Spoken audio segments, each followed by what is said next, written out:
Good morning, Sub2ers. This is William Tingle. Jodi's here with us this morning. Say hey, Jodi. Who's Jodi? Great to see you guys. We're going to be talking about Subject 2 creative finance today and taking your questions. So you guys tag some friends and invite some people on here. So let's get rolling. So anyway, we're going to start out with a couple of things. I want to welcome everyone. And if you're on here, we would like for you to share as we ask. Hit the like button if you like it. Hey, Tossie, good to see you here. Tammy, howdy from Texas. How's the weather in Texas? It's beautiful here today. It snowed a couple of nights ago. It was what, 73 during the day and then snowed at night, didn't it? Great. A little tiny bit. Yep. Hey, Andrew. Hey, Zaya. Good to see you. Hope you're doing well out there in California. So if you guys have any questions on Subject 2 or creative finance, we're going to answer those for you today. And as always, we're going to have an awesome freebie for everybody that participates. There's Matt. Hey, Matt, good to see you. You guys don't forget, tag some people that you know, invite your friends. And listen, I know it's in a closed group, so if you invite friends that aren't in the group, they won't be able to see anything. So my question to you is, if they're an investor and they're a friend of yours, why aren't they a member of the group anyway? So get them over here so they can get in the group. Hey, Andrew, good to see you. I talked to Andrew yesterday. He said they finally got rid of their 3 feet of snow. So that's good news. Andrew, we got to get you on here sometime to talk about this amazing deal that you're doing, complete with llamas, I think it is, or alpacas. That's pretty interesting. So anyway, if you guys aren't already subscribers to the podcast, visit sub2dealspodcast.com and subscribe. We release a podcast every week, and it's usually fairly entertaining, I think. I don't know. What do you think, Jodi? I think it's great. You think it's great? Okay. Good and supportive. I Best like that. Hey, Rudy. Rudy's on here with us this morning. Good to see you. So if you guys have any questions, like I said, drop them in here. We'll answer them. We've got a couple of questions that were sent to us in preparation for this. So we'll go ahead and start covering some of those until you guys start asking some of your own. Hey, Terry, good to see you here this morning. Let's see. What have we got? Should you take Subject 2 in a land trust? And why is a trust so great? Well, I got to tell you guys, ever since I learned about trusts, I've been taking title in a trust. I think they're absolutely fantastic. And there's a couple of reasons for that. Actually, the primary reason is just privacy. You know, having your name out there opens you up to a lot of things that could happen. People like to, you know, they're sue happy and everything else now. And if you just have your name off public record, that's a big advantage. So using a trust is really pretty simple if you've got the documents that are specific to your state, and paying an attorney to get those things set up is a wise move in the beginning. But the nice thing about a trust is once you have it drawn up, you can just duplicate it over and over and over again. So it's just really sort of a fill in the blank thing. So it's not that expensive to do it. William Bronchick, who's a contributor here in the forum and has been someone that I've learned from since I got started investing, actually does documents for every state now. So if you contact him, you can tag him here in the forum and ask, or go to his website, legalwiz.com. He can draw those up for you at a really affordable price. But once you've got it, you just fill in the blank, change the property, change the seller, and that sort of thing. But they're good in avoiding you know, unnecessary lawsuits and that sort of thing. If your name's not on public record, your chances of getting sued are less, of course. Privacy, again, estate planning. They're a really great tool for estate planning. And, you know, it helps you avoid probate. The property doesn't have to go through. There are just a million advantages to doing that. So use a trust, absolutely. Like I said, there are a bunch more reasons, but Justin, his website is legalwiz.com. That's legalwiz.com, legalwiz.com. Yeah, Tammy, that's right. I actually had his, he's got some awesome courses too, and he teaches a lot of things, including Sub2, and he's a really good teacher. So Mark's got a question. Since everything is in the name of the trust, you create a bank account for each trust. Whew, listen, no, we don't. As a matter of fact, we don't create a bank account for each trust. It says he says the closing or title company will pay the trust and the trustee. If you have a situation with your bank where they understand what you're doing, a lot of times you can get that covered. We've never ever had an issue depositing a check into our account, but we use a management company and it do things a little bit different. So, but the bottom line is we do not set up a separate bank account for each trust. I can't imagine having 50 properties in play and having 50 bank accounts. Rudy asked, what's the average cost of a land trust? Well, once you have your preliminary docs set up, whatever that cost may be, $300, $500. After that, there's no cost.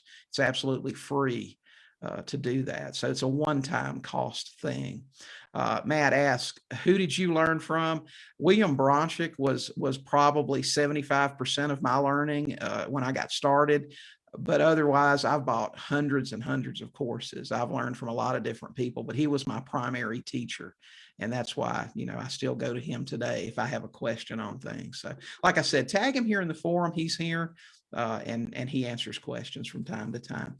Tabitha has a question. I was going to say, guess who I learned from? Oh, who did you learn from? The master. Oh yeah, that's right. The Sub2. Well, I don't know. I may not be the master, but I know a little bit about it. So, well, that's where I learned most of it from. The same. Okay. Tips and comments on completing a loan mod before closing a Sub2 deal. Do you agree it's much harder to finish loan mod after? Well, Victor, I'll tell you, I've never completed a loan modification after. Of course, getting it done before, is something that's fairly simple if the seller qualifies. I do have a student, I believe, Marcia. Jodi, if you'd tag Marcia in here, if you could. I don't know if she's available right now, but I'm sorry? In these comments here? Yeah, if you do that. Marcia just posted recently that she just completed one on a deal that she had already taken. So I'm not sure. I can't comment on that. Like I said, I've never done one after the fact, but I believe she has. So obviously it's doable. It probably would be more difficult, especially if they do any kind of research and find out the title's changed. But again, if you use a trust, that may be easy to explain. Okay. Tammy says she uses a series LLC. Yes, absolutely. And we can put some links in here too to some of Bronchick's stuff later if you guys would like that. So anyway, if you want to tag him, if he's around, he may jump in and see what's going on as well. I believe someone had asked a question, but it scrolled past so fast I couldn't. I think, was it Tabitha? Yeah, I think it was. Can you see that? What yeah, was her question? Found a seller who was willing to let me take over mortgage payments and would have taken equity in installments as well. How do you set this up? Well, we like to, you can set it up one of two ways. We like to set it up as two separate payments. We like to take the original mortgage subject to and give the seller a second note. And we prefer to give a promissory note that's not recorded against the property. And most of the time the seller will agree to that. Now, it does depend on the seller's sophistication. It depends on how you present it to the seller. So what we would do, let's say, just round the numbers up. It's a $100,000 property. They have $75,000 mortgage with $400 a month payments, and they want the remaining $25,000 in equity. We would say, okay, great, Mr. Seller, we'll take over the payments on your first. And you can structure that promissory note any way you like. You can set it up to either make monthly payments to the seller, make interest-only payments to the seller, or make no payments to the seller until your buyer exercises their option or refinances the land contract. So again, it's all negotiation. It's what the seller needs at the time. If they don't need the money, if they've already bought another house, if they, you present it as an advantage that I can pay you full price, Mr. Seller, absolute full price with no closing costs to you, no realtor fees, but I need for you to wait until my buyer actually refinances. Or like I said, you can set it up with payments. It just really depends on what the seller needs. Now, you can also do it as a wrap, where you create another mortgage for $100,000 that gets recorded at the courthouse. You make a payment to the seller for the full amount. They pay their underlying mortgage. We don't like that, because then we're relying on the seller to pay the underlying mortgage. And if they decide not to, it puts you in a precarious situation. So we don't like that model. Some people do it that way, and it's okay. It really just depends on what your seller insists on. Mark has a question. When you get the deed in a trust, do you have the seller get a wrap so they will have recourse, since they're giving up the deed, yet they're still responsible for the debt? As I said in my previous question, we don't like that scenario, and we try not to do that. If the seller's insistent and the deal is good, yes, we will do that. But I'll tell you, I haven't found a deal good enough where I couldn't get it done the way that I want to do it. So it would really have to be a screaming deal for me to give that sort of thing up. And, you can record a performance mortgage for your seller if there's no equity or they're not looking for anything. And it's just something that gives them an instrument to foreclose on you. But I've never had to do that either. And I don't like that scenario, and I'll tell you why. A lot of people that you're going to deal with are going to be in distress. They're either going to be getting a divorce, they're going to be in foreclosure, and a lot of those people have problems in other areas of their life. And 95% of the time when we get a deed, we never ever see or talk to the seller again. So let's say that in this scenario, you give the seller a wrap, or you give the seller a performance mortgage that gets recorded at the courthouse that they have to satisfy 2, 3, 4 years down the road when your buyer is ready to refinance. Now, let's say that seller has ghosted. What do?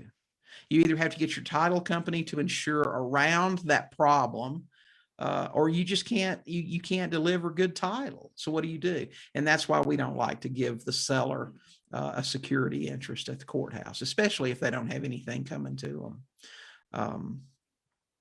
Matt says, I have the knowledge from purchasing several courses, but still confused. I think it's Sub2. On the Sub2 I think it's voice to text. I couldn't figure that one out. And disposition documents. Could you briefly explain the documents needed? Well, Matt, the truth is, to really do a Sub2 deal, all you need is a deed to get it done. You also really, I would recommend a power of attorney that lets you take care of things down the road. The other things are simply disclosures. And we believe that disclosure is super important, and you should really do that. But you don't have to have all of those confusing documents. Now, it would take the hour or more to go through every document that you need and why it's important and how it's used. I will make a shameless plug right now for the coaching group and say that inside the coaching group, we have every document that you need, along with explainer videos showing how to fill them out and how they're used. Our coaching group is super affordable. You can, Jodi has the URL, put it in the comments for Matt. Take a look at it, Matt, and it'll show you every single thing that you need. There's no commitment on it. You can stay a couple of months and go, or stay. We've got some people who've been with us the entire 2 years we've been doing it. So, but we have every document that you need to buy subject to sell with seller financing, and to sell on the lease option. And we have explainer videos for all of them telling you how you can do that. Okay, so thanks, Tammy. Best coaching ever. Is that the same as this? I'm sorry. Oh, I was just going to say, I feel like when I did my first deal, when you were helping me, you said I really needed 4 documents to start with. Like, so that was tell me what they are again, because now I'm blanking out. You need, of course, if you're going to use a trust, you need it, but you need the deed, of course. You need a power of attorney. You need what we call the ultimate disclosure document, and a HUD, really. And those are the things that you really need to provide a closing. And I don't know, like I said, you can get it done with just a deed and a power of attorney. But you know, the other things are just disclosures. Okay. You better believe it, Walter. We still use it. It's 3 pages long, and it covers just about anything that could have ever happened. So are those docs in your Sub2 book as well? Yes, they are, but they don't have the explainer videos. Hey, thanks, Mark. I appreciate that. He says the coaching group's great. So we love that. We try to have a good time in there. Hey, and I had a conversation yesterday with a new coaching student, and I won't say his name, but he told me, he said, you know, I've been in other groups like this, and I've never said a word, and but I feel really comfortable in your group and talking to you guys. That's because it's a no jerk zone in our group. If you're not, you know, if you're not a good human being, we don't want you in there. So He wasn't shy though in our group. He wasn't. That's great. Rudy asked, when speaking to a seller on the phone, what is your process? What info do you have to have in front of you? I'm trying to figure out an efficient system to use when talking to sellers. Hey, Rudy, you're in luck because you're in the group, and I broke down exactly how the process that we use when we talk to sellers right there in the coaching group. Actually, it's a point by point. The questions I ask, why I ask them, and why they're important. It's in there. But in a nutshell, the first thing I want to do is get the seller talking. You know, I want them to talk as much as they can to me, because we're on the phone and we're trying to establish some rapport and some trust in a short period of time. And of course, that's difficult to do. But I may be looking at the property. I see 100 pictures of it. I know all about it, but I'm still going to ask, tell me more, you know, about your house. Is there anything else you can tell me? Like I said, my purpose is to get them to talk. And see how that goes. You know, once they're done telling me everything they can tell me, I'll say, hey, you know, this place sounds really great. It's beautiful. Why in the world do you want to sell this house? I'm trying to find motivation at that point. Okay. You know, are they looking to buy a new house? I'm trying to find out a timeline, how quickly they need to sell, if they have motivation or not. And all of that. So that's what I try to establish first. Then I try to find out about mortgage information. And a lot of people ask me, how do you get a seller to tell you what they owe or what their payments are? And really, you just ask. Okay, Joe has told me all about his property. He's told me why he's selling. And I'll say, okay, Joe, sounds great. Tell me, now I'm assuming there's probably a mortgage on this property. And he'll say yes. And I'll say, do you know about what the balance might be? If he asks me, why do you need to know that? I'm going to say, well, Joe, we buy in several different ways. And knowing the mortgage amount, if there's a mortgage, will let me formulate the absolute best offer possible for you. So if you can give me that information, it'll really be helpful. And most times, I'd say 90% of the time, they'll disclose it at that point. Then we'd like to find out the mortgage payment amount. And that's going to let us know if it's a viable deal. If it's 13% interest and the payment's $600 a month more than rent, it's probably not going to work. But that's how we gather information. Then I like to ask, well, Joe, if we can, you know, if I can buy this house from you, if I can tell you we can do this, how quickly would you like to get it closed?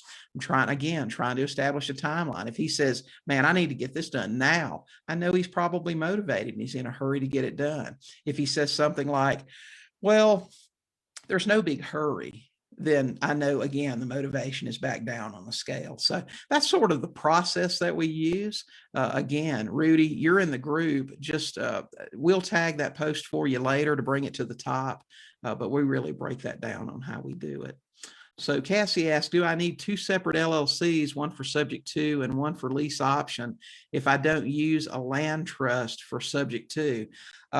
We break down LLCs by equity amount. Now, an LLC will give you asset protection, and this is how we determine how many LLCs we need.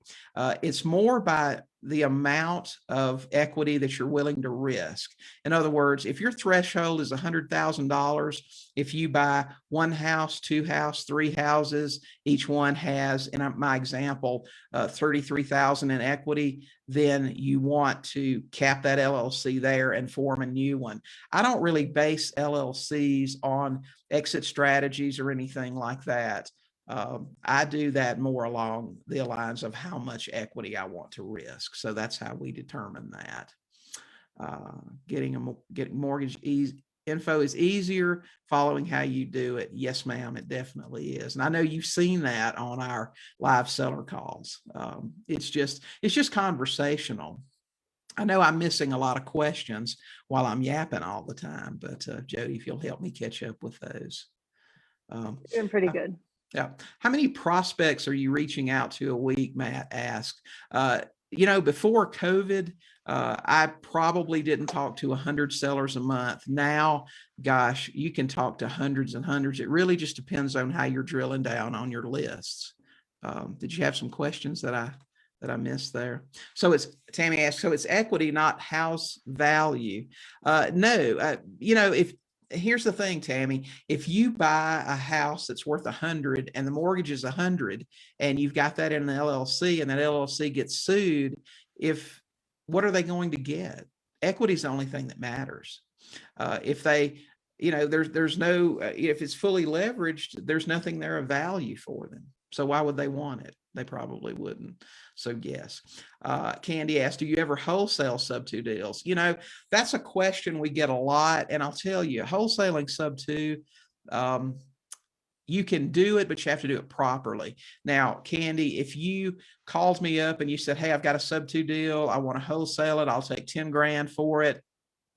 The only way I would do that with you is if you introduced me to the seller and the seller filled out all the paperwork with me totally. I would not just take all of your paperwork and take over the payments on that without meeting the seller, letting them know that I was stepping in and I would be taking over. Because if you made promises to that seller and I didn't fulfill them, the seller would come looking for you. You would be involved in that lawsuit if there were one. So if you do wholesale a Sub2 deal, get it under contract, get the lead, find somebody, make the introduction, let them do all the paperwork moving forward. Remove yourself totally from that transaction, because if you wholesale a bunch of those things and you've completed all the paperwork and done everything and made the promises and then just sold the deal to somebody else, you're opening yourself up for a lot of problems. Brandon wants me to extend on the LLC and equity risk. This is how we do it, Brandon. If we'll form an LLC, we say $100,000 is the most that we want to risk. So if we've got $100,000 in potential profit in one deal, one house goes in that LLC. Then we form another one. If the next two deals have 50,000 each, that's my $100,000 cap. That's all the assets that go in that LLC. Form another one. If it takes four houses after that, they're all low equity, there's not much profit in them, then four will go in the next LLC, and so on. We form LLCs to a specific dollar amount of risk, and then we move on to the next one. And that's how we work it. Okay. Let's see. Did I miss anything? Maybe I missed you answering this, but did you answer about two LLCs, one for subject to and one for lease options? Yeah, okay, we got that. What did my first deal? I'm sorry, was there something else? No, I just wasn't sure. I didn't hear you answer that one. Okay. I don't always listen. Yeah. What did your first deal look like? Listen, Matt, let me tell you this story. Okay. If you got a minute, when I got started, I thought, like everybody else, you have to use a bank or you're looking for just pure seller financing or whatever. What I realized was that banks had, in my first 2 or 3 deals, we did with small local banks, and they funded them for me. And, I realized that the banks weren't going to let me borrow as much money for as many houses as I needed to create the life I wanted to do. So I learned about Subject to, and I was just like everybody else. I said, my goodness, nobody's going to do this. But, I was doing the marketing. I called FSBOs. I put out bandit signs. I had a guy call me on a bandit sign. And he said, hey, I've got this new house out here. I really need to sell it. I'm getting a divorce. I can't make the payments on my own. I'm not behind right now, but I don't want to get behind and ruin my credit. He was 21 years old. He and his wife had only been married for a year. They had a baby. His family had gifted him $5,000 to buy a brand new house in a new subdivision. I drove out there. There was not a stick of furniture in this house. There was a mattress in the master bedroom and a telephone sitting on the floor. And so, I said, well, I can probably take over your payments subject to, and we'll probably put it in a trust. I told him way too much information. And when I got through with this long spiel, I didn't know what I was talking about. He said, okay, let's do it. And I mean, you know, we're trying to figure out the paperwork together on his kitchen counter. It was really comical. But in the end, I was really anxious about getting it sold. And so I financed it at only like 1.5% over my rate. And I paid half the closing cost. I was a super motivated seller because I was nervous. But we got a $13,000 down payment from a buyer. They refinanced us in 27 months, I think it was. And I made $27,000 off that first deal. It was really embarrassing. I mean, I wish at the time they had video cameras and GoPros and that sort of thing.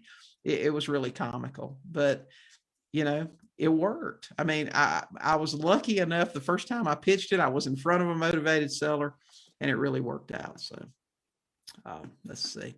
Tammy asked, have you had someone come back months or years later wanting to get out of the mortgage in their name that you're still paying? And what did you do? You know, I've had sellers call me after the fact asking on the progress, how things were going. What's important, Tammy, is that you let your sellers know up front you can't make any guarantees. And this is what I tell them when they ask, well, we need to have this paid off in 3 years or whatever. So listen, all I can promise you is on-time payments until I'm able to bring a buyer in that can refinance. Now, if the first buyer I bring in pays for a couple of years, they have a life situation, they get a divorce, they lose their job, they may not pay me, but I guarantee your payments will be made on time. And if I have to move that buyer out and move another one in, it may take another couple of years. I can't guarantee you when it will be paid off, but I can promise the payments will be made on time until that buyer is installed and does what they're supposed to do. And if they're okay with that, then they know the drill. If they call later and say, hey, I'm trying to do something, you know, I'll just gently remind them, remember our conversation, Mr. Seller, when I told you I couldn't guarantee, look at your online bank, you'll see I've made every payment on time as promised. That's what I promised you. I'll continue to do that. And that's why we try to set our buyers up to refinance in 3 years. It doesn't always happen. It does happen most of the time. It's really rare for somebody to come back later and give you any trouble. Personally, I've never had a big problem with somebody that came back. They may not be happy about it, but they understand. You know, that's the agreement that they signed. They signed several disclosures, and I was totally honest with them about how it works. Are we missing any questions? Well, did you get the one about how to name the LLC? How to name the LLC? To keep everything straight and organized? What does it say? How do you name LLC to keep it straight and organized? You just name it whatever you like. There's no real organization. I mean, you don't know what you're going to put in it until you actually form it. So, I mean, I've had LLCs named after my kids. I've had stupid LLC names in the past and everything else. So, you know, you just name it whatever you want. It can be the Oak Street LLC. It can be the Scooby-Doo LLC. It doesn't really matter. There's no real way to keep that organized other than your books. I mean, your bookkeeper. What about trusts? What about trust? Yeah, was there a better way to name trust? I've always named the trust after the property. That's the way that I keep that straight because you're going to have a lot more trust than LLCs. You know, you may, if you've got 50 properties, you may have a dozen or 15 LLCs, but remember, you're going to get to a max amount of LLCs. You're going to start turning properties. And when you do, you will take properties out of an LLC. Okay. And once you do, you can stick another one in there. All right. So you're going to get to, depending on how many houses you buy, you'll get to 8, 10, 12 LLCs. You'll start turning properties and freeing up space in an LLC. Okay. So you'll get to a max number there, but there'll always be a new trust for every property. So, I mean, those numbers can get pretty big. So I've always, if I buy a house at 123 Oak Street, my trust name has always been the Oak Street 123 Land Trust. Always. Okay. Okay. Did you get the one from Candy if the house needs repairs? No. What is that? Okay. If the house needs repairs, would the buyer be the one that fixes, or do you have to fix in order to sell? We never, ever, ever, now I have in the past, but for the last 10 years since we've been doing things this way, never, ever deliver a property to a buyer needing repair. I don't like the earn your down payment stuff. I don't like that sort of thing. And I'll tell you why, because in most cases, it doesn't get fixed. And if it's a problem with the roof or something that can lead to the house deteriorating, then if you take the house back, you've got a problem. The most work any house that I'll buy today can need is maybe paint and carpet. That's it. And we'll do that if we have to. But a house that needs extensive repairs, we just don't do it. And we've got a cookie cutter model that I've been doing for 10, 11 years, and we just don't deviate from that. If it needs more than that, that's probably going to be somebody else's deal. It's not going to be mine. Right. Say you like the Scooby-Doo LLC? Okay. Did we miss anything else? We're probably missing some now.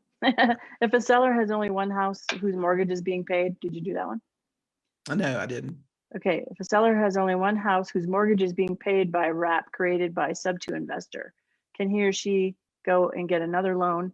Is it true that the wrap payment will cover the existing mortgage will be considered a wash against the existing mortgage? Typically, what we see is that if they need to buy another house, the lender in most cases will give them a 75% credit to their debt to income ratio. In other words, if their mortgage payment is $1,000 and we're covering that, they will give them a $750 credit toward their debt to income. They're going to have to include that other $250.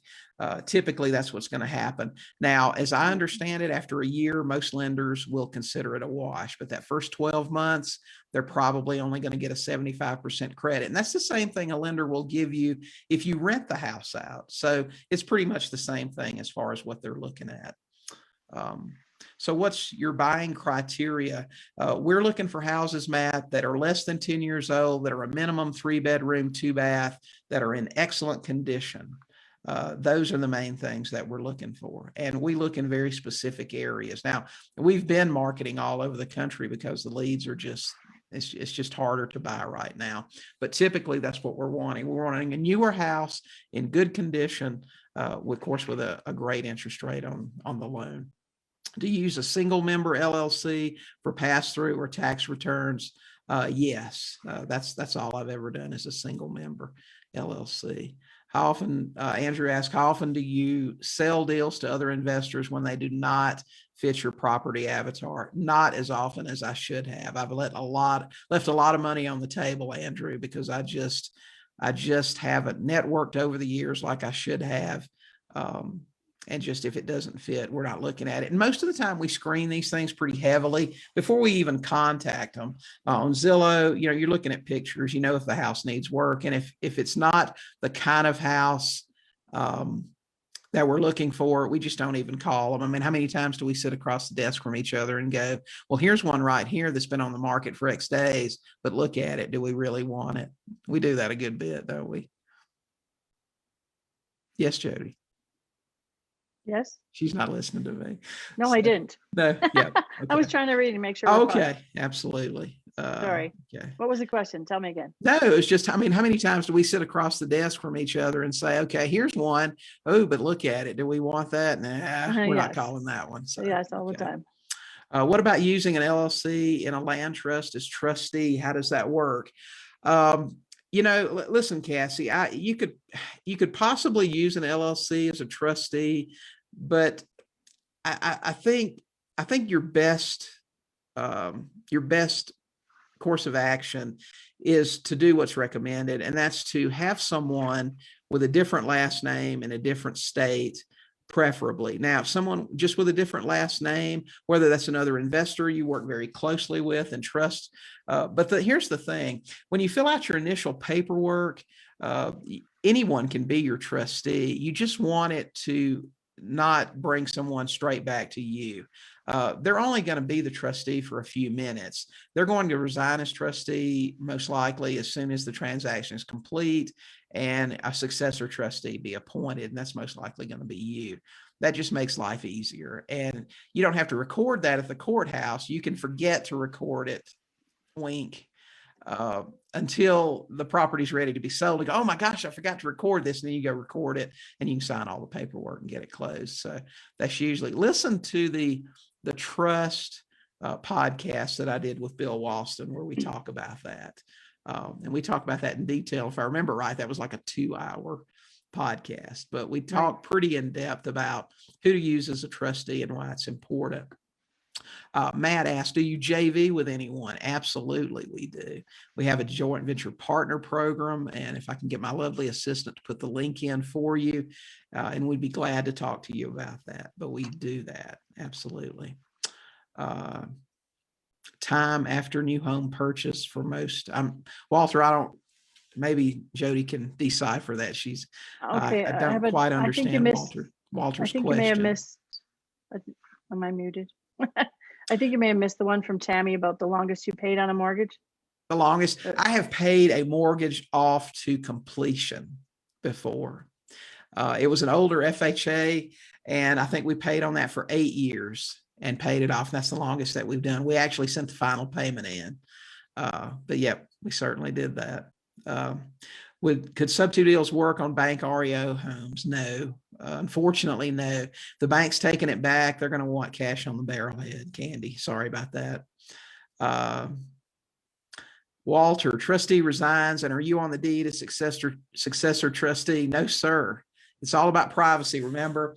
Okay, here's the scenario, Walter. I'm going to buy a house, and I'm going to make you my trustee. Okay, so it's going to be the Oak Street 123 Land Trust, Walter as trustee. As soon as we close it, now you've obviously got a different last name as me. There's no way anyone could tie you to me, but I know you. So you're going to do that for me. And as soon as we close the deal, you're going to resign as trustee. I'm going to be appointed the successor trustee, but that piece of paper is going to stay in my file. Now, Walter, you're still on the deed as trustee as far as the world's concerned, but I have the paper that says you're not anymore, that I can sign anything.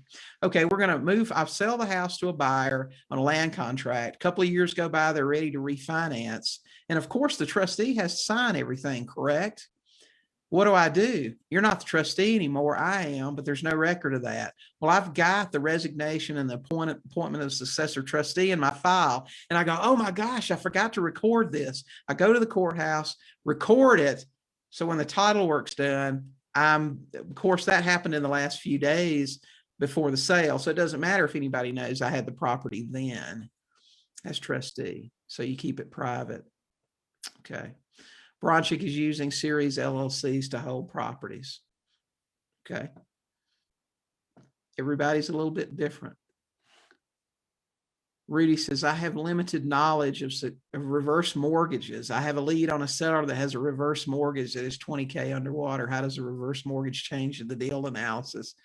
Well, I'll tell you how it changes it, Rudy. You don't do it. Let me tell you something about reverse mortgages. They have to sign a contract, Rudy, that says that they will occupy that property for the term of the reverse mortgage. And reverse mortgages are a little bit different. The mortgage company regularly sends a mortgage field inspector out to interview. And when I say interview, I just mean at the door. What's your name and blah, blah, blah. They verify that those people live there. Okay. And if they find out that this person has sold the house or moved out or whatever, they're calling that loan due pronto. Okay, so don't do it. Don't do a reverse mortgage. The only way you would want to do a reverse mortgage is if they were not upside down, they had significant equity, and it was a very short-term hold, very short-term. I'd say 90 days or less. So if your intent is to rehab and flip, or if it's in good condition and for whatever reason, they just want to hand it over to you, and you're going to retail that thing and get it gone quick, that's the only way.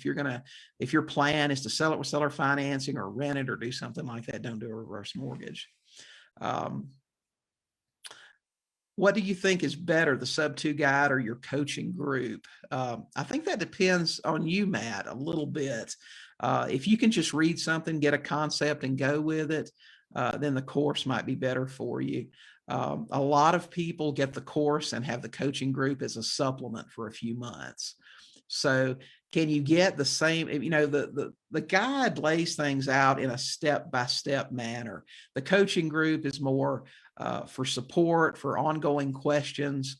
But we do have weekly coaching calls. We've had people learn how to do the deals with just the coaching group. So it really depends on you. My recommendation would be to get the course. And if you feel like you still need ongoing support and have questions, jump in the coaching group for a couple of months and get those things done. Corey said, we've always done them with the seller being the trustee, but then resigning as trustee all at the same time to show a paper trail. I'll tell you, Corey, I don't like that because in case the seller ever came back and said, that's not what we intended to do, we thought the trust was being set up for our benefit, which it is initially. It just opens up the opportunity for them to contest what you actually wanted to do. For that reason, I don't like it. And we streamline the selling process. We have the seller deed the property to a trust that we draw up for our own benefit. The second problem you could have with that is when you're preparing documents, and I'm assuming that you're doing this and not having an attorney do it every time. If you prepare all of the trust documents for the seller, it could be argued that you're acting as an attorney without a license. So unless you're having an attorney do all of the paperwork each time for your seller, you could run into a problem with that. Now, it may never happen, but you know, if you can avoid a potential problem, I would say do so. Okay. It was my understanding that the beneficiary of the trust and the trustee should not be the same person. Well, technically it shouldn't be. And, you know, I mean, I'm never the direct beneficiary of the trust. It's always an LLC or corporation or however you set it up. So you're never going to be the direct beneficiary. Now, ultimately you are, but think of what it would take to uncover that, Mark. I mean, it would take a lawsuit and all of that stuff. So your chances of that happening to you are pretty slim. I've been doing this for a really long time, and I have been sued a few times, but it's always been by tenants, and it was lease option situations. And that's another reason we don't do lease options anymore, is because we just don't like them. Is the course just a PDF, no video? The course is not a PDF, Matt. It's actually a physical course. I mean, you're going to have manuals shipped to you. We don't have that in PDF form. It is not on video at this present time, although my lovely assistant has been pretty diligent in staying on me about doing that. You could probably look for something on video sometime here in the next year or so. But for now, it's a course. That's what when I first produced it, that's what everybody did. We didn't have video back in the Stone Age, and you know, we've updated it a couple of times, and it's been updated fairly recently, but it is still a manual, so you'll have to read. I know a lot of people don't like that. Did you even have computers back then? I actually did have a computer. I actually did. Listen, Andrew, I'm with you. I prefer manuals. I prefer books. You know, I prefer to buy a book. I used to love to go and hang out in Barnes and Noble and stuff when they had bookstores still, and look at books, just the smell of them, just touching them.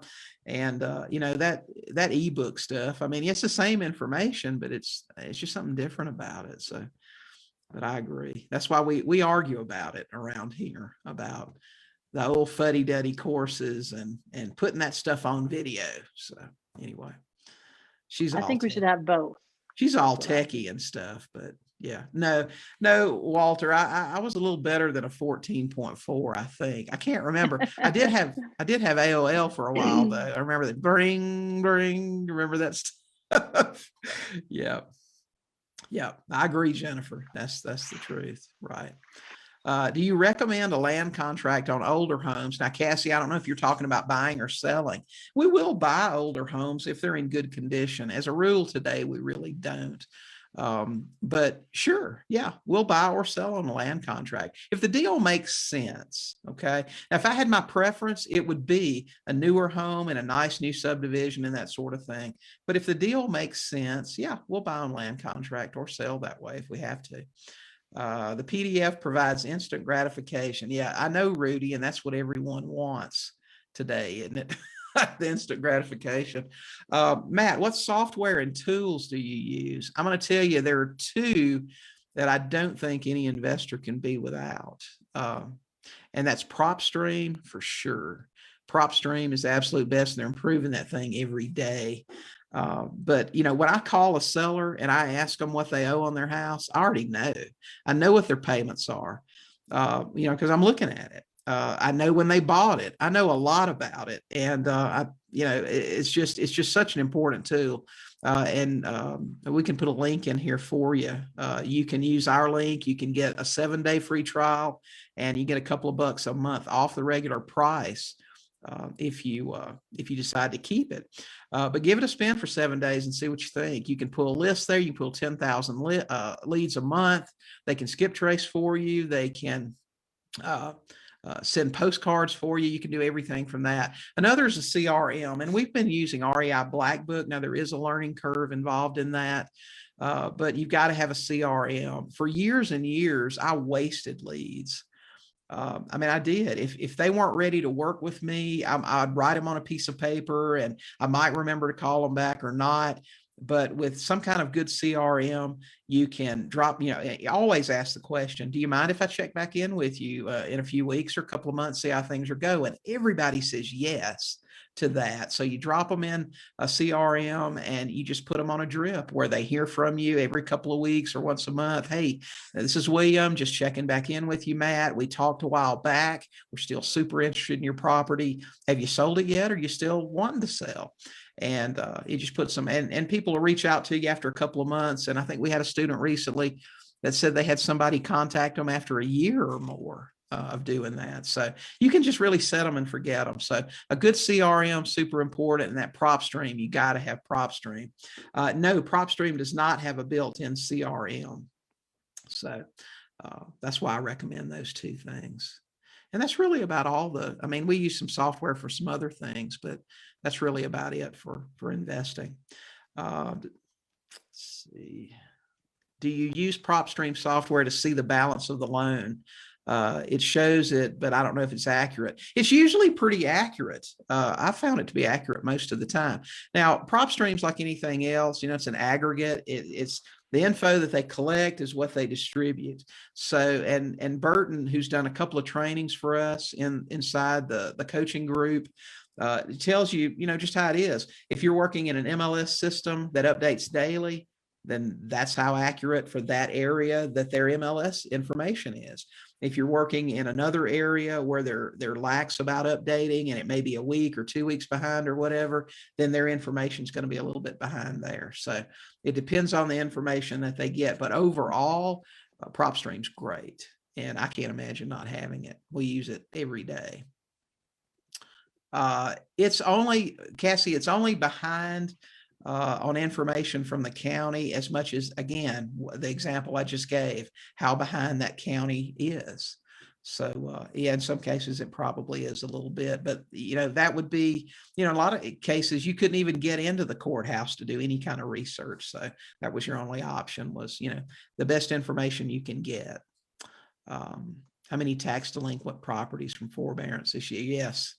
Yes, that's true. So, okay. Did I miss any questions? It looks like we might be caught up on here. I feel like we caught up finally. Think we caught up? Okay. Yep, I think. And I tried to get all the links in there that you said, but I don't know if I got them all. Okay. Gosh, we're at 48 now. Then can we get to 50 again? Can we get to 50 again today? We've got a super freebie for you guys today that participated. Man, we really appreciate y'all being on here. It's a calculator for comps. It's a really detailed Excel, nice Excel sheet where you fill in the blanks. You can get accurate comps. If you don't know how to do that, it also will calculate your rent comps for you and everything. So it's a really, really nice spreadsheet. Super. Do I get one for being a helper? Absolutely. I'll make sure Okay, you get great. one first. Brandon asked, what CRM do you recommend? And again, CRM, REI Black Book. So that's the one that we've been using. It does so many things for you. Websites, unlimited websites, just the follow-up campaign is super. They've got their private Facebook group that you can go in and ask questions. They're adding features all the time. They've also got a driving app, Profit Drive, that we use when we drive for dollars. That's really good. It's also inexpensive compared to some of the other ones out there. I put the link I'm in the sorry? comments. I put the link in the comments for Okay, that. great. Okay. Do you guys have any other questions?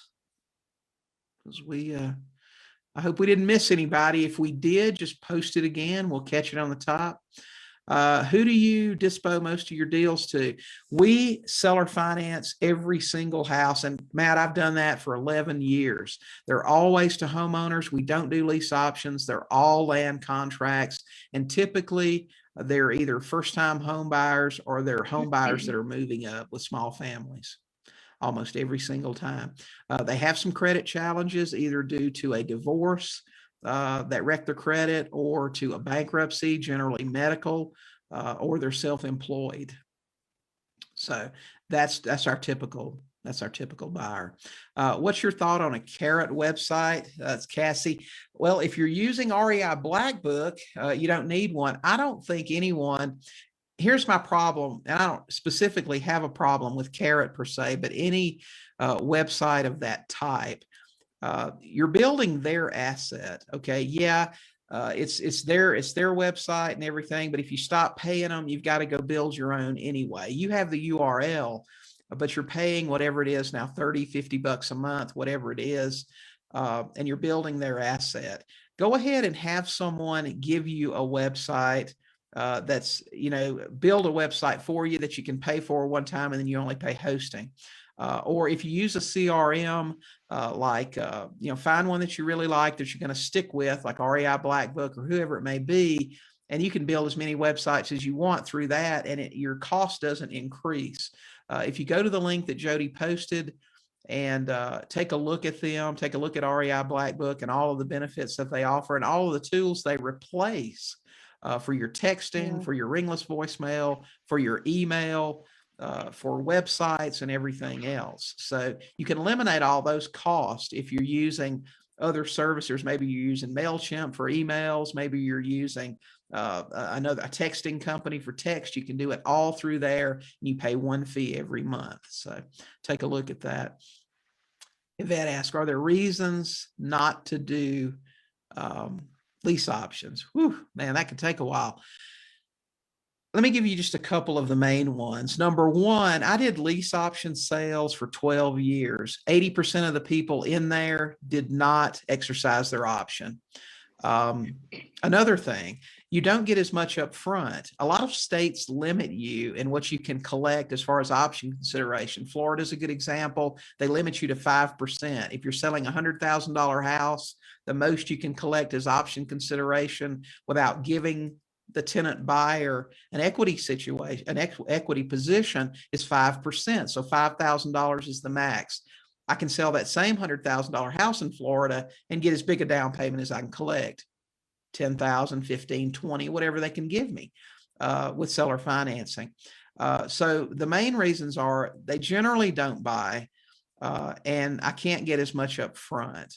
You are still responsible in most states to take care of repairs. Doesn't matter what your contract says. You can put all the repairs on your buyer, but technically you still own the property. And if you go before a judge, the judge is going to say, hey, you own the house, fix it. Okay. That's what's going to happen. And remember, a little while back, I said I had been sued a few times as an investor, and it's almost always been a tenant in a lease option situation. They tend to get angry if you evict them. They want their option consideration back and things like that. It's just difficult. It's just so much easier with seller financing. With seller financing, I find the reverse. 80 to 90% do refinance the house and eventually purchase it on their own. You can collect more up front. You're not the owner anymore. You're not responsible for repairs. So those are the main reasons. Mark asked, can REI Black Book take the place of PropStream? No, it cannot. It doesn't do everything, but it does a lot of stuff. Jim asked, are you using a servicing company? Absolutely not. Yeah, I've talked a lot about this in the past. Servicing companies typically charge, and I've heard of a couple lately that don't charge this much. I think we've got a coaching student, Lisa, that said recently that hers is $18 a month, and that might be okay. But my main problem with a servicing company, in addition to the high cost of most of them, is that all they do is take your buyer's check, mail you a check, mail the mortgage company a check. And they're not as prompt about letting you know they haven't received payment, in my opinion, as they should be. If they don't receive your buyer's money, there's nothing to say they're going to tell you right away.